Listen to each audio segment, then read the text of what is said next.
गणेशाय नमः. सार्थ श्री ज्ञानेश्वरी. माऊलींच्या चरणी माझे साष्टांग दंडवत. वाचावी ज्ञानेश्वरी, डोळा पहावी पंढरी. ज्ञान होय अज्ञानाशी, ऐसा वर या टीकेशी.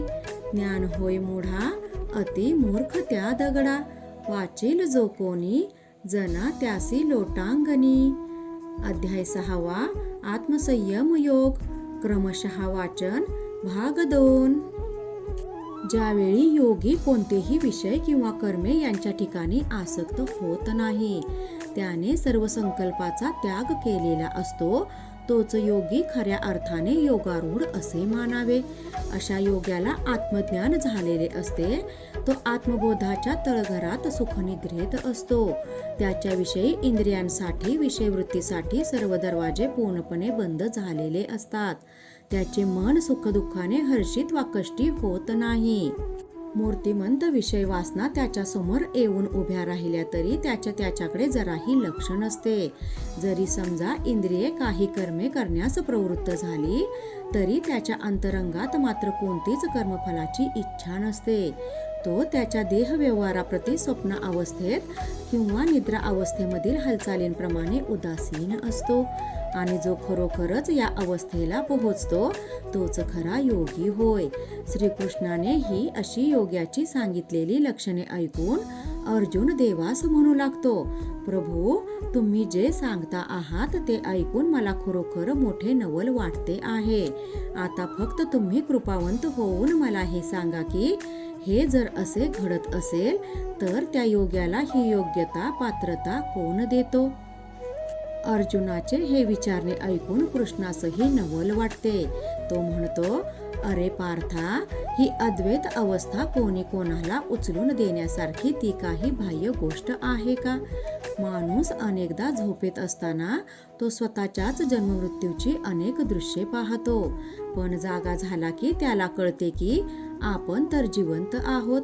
आपले ते स्वप्नातले जाणे येणे हा भ्रम आहे. म्हणून हे धनंजया, माणूस आपल्याच खोट्या देह अहंकारामुळे आत्मघातास कारणीभूत होतो.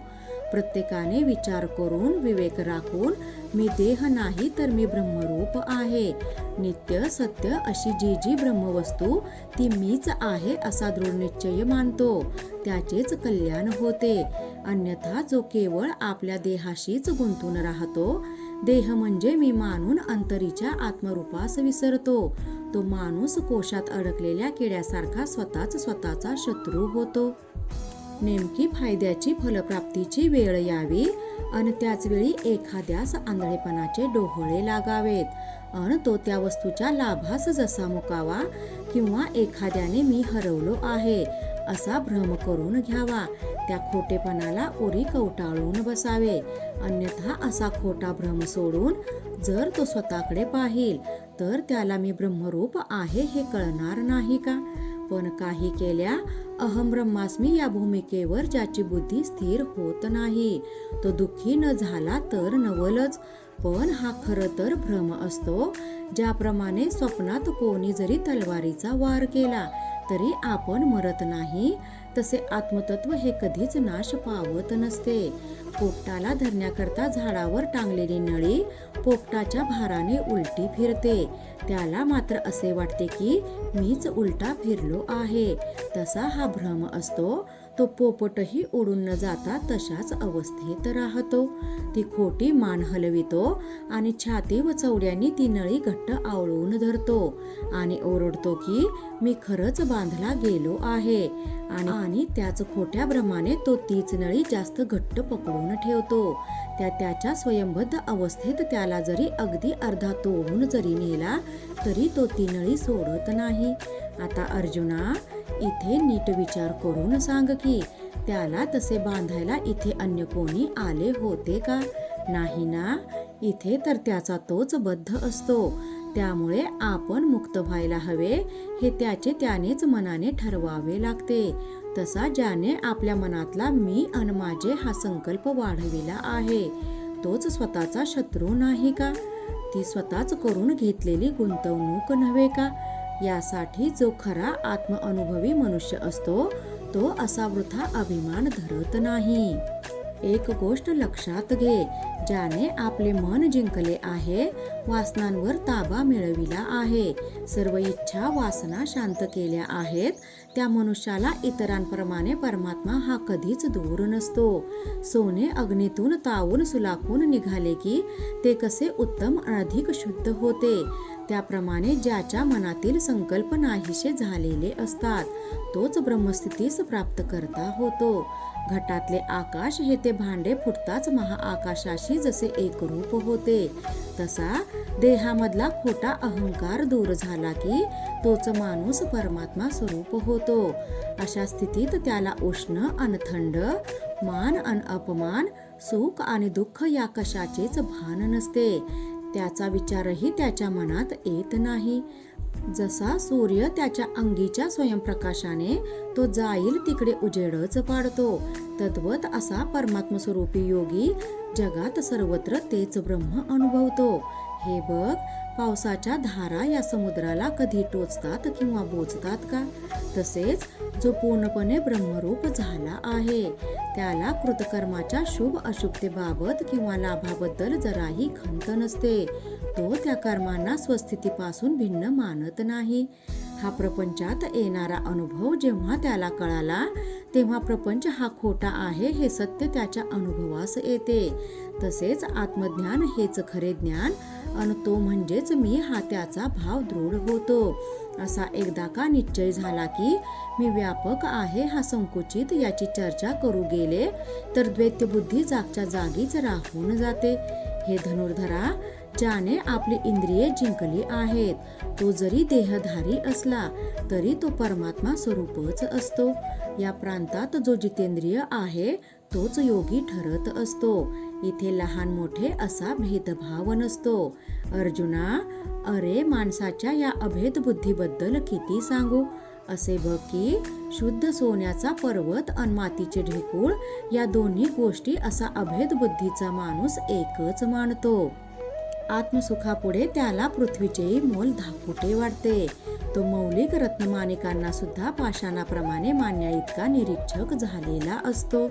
त्याच्यापाशी हा माझा आप्त आहे, मित्र आहे, स्वकीय आहे, स्वजन आहे आणि इतर कोणी वेगळे हा विचार असत नाही. त्याची मती हे सकळ विश्व मीच आहे या भावावर स्थित असल्याने त्याला कोणीच शत्रू वा मित्र वाटत नाही. अशा माणसाच्या बुद्धीला मग लहान मोठा हा भेद कसा राहील सांग बरे?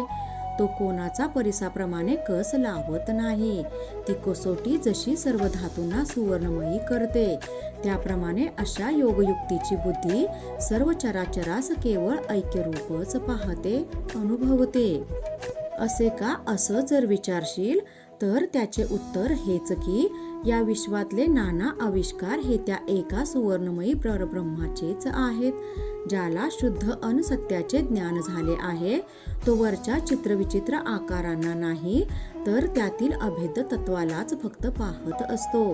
जसे साक्षीत्वाने नीट पाहिले असता विविध रंगरूपाच्या वस्त्रामधला एक धागा हा खरा एकच कळून येते, त्याप्रमाणे अशा ज्ञानी योग्यास सकल विश्वातील त्या एका चैतन्याशिवाय अन्य काही दिसत नाही. त्या परमात्म्याचे सर्व चराचरात व्यापून राहणे ही गोष्ट आकळणे म्हणजे त्या माणसाला सर्वत्र समदृष्टी प्राप्त झाल्यासारखे असते. हे काही खोटे नव्हे.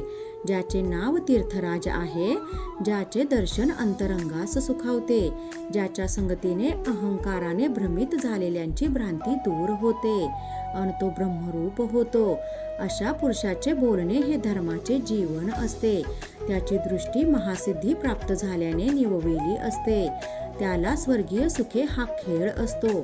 अशा त्या थोर योग्याची चित्तात साधी आठवण जरी केली तरी आपल्याला ती योग्यता देतो. त्याची स्तुती केली असता लाभच लाभ मिळतो. याबाबत अधिक ते काय सांगावे बरे? ज्याच्या अंतरंगात कधीही न मावळणारा ज्ञानसूर्य प्रकाशमान झाला आहे, तो योगी नित्य ब्रह्मानंदातच रममान असतो.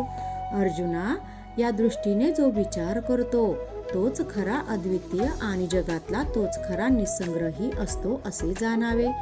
या आणि अशा प्रकाराने भगवंतांनी अर्जुनास त्या साधूची, योग्याची, उपासकाची अनेक लक्षणे वर्णन करून सांगितली. जो ज्ञानवंतात श्रेष्ठ, दृष्टीचा प्रकाश व स्वसामर्थ्य शक्तीने विश्वाचा रचनाकार, ओंकाराच्या बाजारात जे शब्द ब्रह्म प्रकट झाले, परंतु जे त्याच्या यशाला झाकण्यास तोकडे पडते.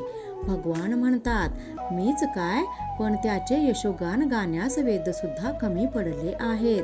जर चंद्रसूर्य हे त्याच्या प्रभावाने जगी प्रतिष्ठा पावतात, हे जग हे त्याच्या आधाराशिवाय चालते असे तरी कसे म्हणावे?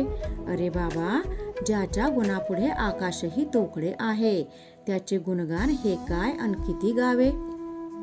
स्वतः सर्व गुणसंपत्तीची खाण असलेले प्रभू ज्या साधूंची लक्षणे सांगत आहेत, त्यात अनेक वेगळे ते काय सांगावे?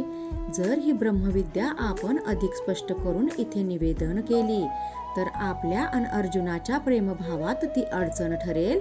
हे ओळखून प्रभूंनी त्या ब्रह्मज्ञान प्राप्तीचा विषय अगदी सरळ सरळ न सांगता थोडा आडमार्गाने सांगितला आणि त्यापासून मुद्दामच थोडे दूर राखले. जे अहम ब्रह्म या स्फुरणामुळे मोक्ष सुखासाठी दीन झालेत, असा कलंक अर्जुनाला लागू नये म्हणून भगवंत स्वतःही काळजी घेतात.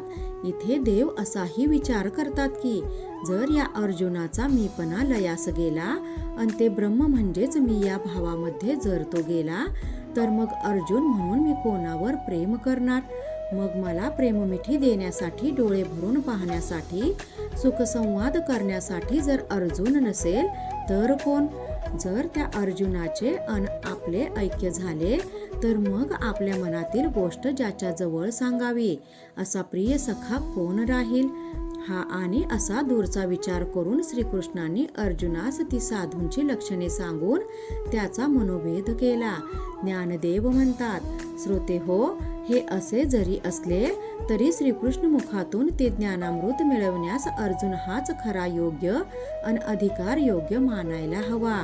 जशी उशिरा मूल झालेली स्त्री आपल्या अपत्यास जवळ घेऊन प्रेमनंदात नाचते, तशीच त्या अर्जुन प्रिय भगवंताची अवस्था झाली आहे. हे सर्व प्रियत्वाचे निवेदन करताना मला ती स्थिती त्या कृष्णात जाणवली. ते प्रेम वात्सल्य दृष्टीस पडले म्हणून मी हे असे बोललो इतकेच. ज्ञानदेव पुढे म्हणतात, बघा बघा, हे नवल तरी बघा. हे स्थान आहे रणभूमी, प्रसंग आहे महायुद्धाचा, आणि तिथे तो भगवान मात्र अर्जुनावरील अतीव प्रेमापायी त्याला हे आत्मज्ञानाचे बोधामृत पाजत आहे. एखादी गोष्ट आवडीने करावीशी वाटते, पण लाज आडवी येत असेल तर, व्यसनाचा शीण वाटत असेल किंवा वेड लागून सुद्धा जर बुद्धी भ्रष्ट होत नसेल तर, ती आहे असे तरी कसे म्हणता येईल? त्या म्हणण्याला काय अर्थ असेल? या साऱ्याचा थोडक्यात नेमका अर्थ हाच की अर्जुन हे कृष्णाचे प्रेमाचे घर आहे. अर्जुन हा त्या कृष्ण प्रेमाचा आरसा आहे. खरोखरच तो अर्जुन धन्य आहे, तो पुण्यवान आहे, सुपात्र आहे. म्हणून कृष्णमुखातून भक्तीचे बीज त्याच्या अंतरी रुजत आहेत. कृपा त्या ज्ञानेश्वरीची, करून घ्या शुद्धी भक्तीने अंतरंगाची. रामकृष्ण हरी. गीता भागवत ज्ञानेश्वरी.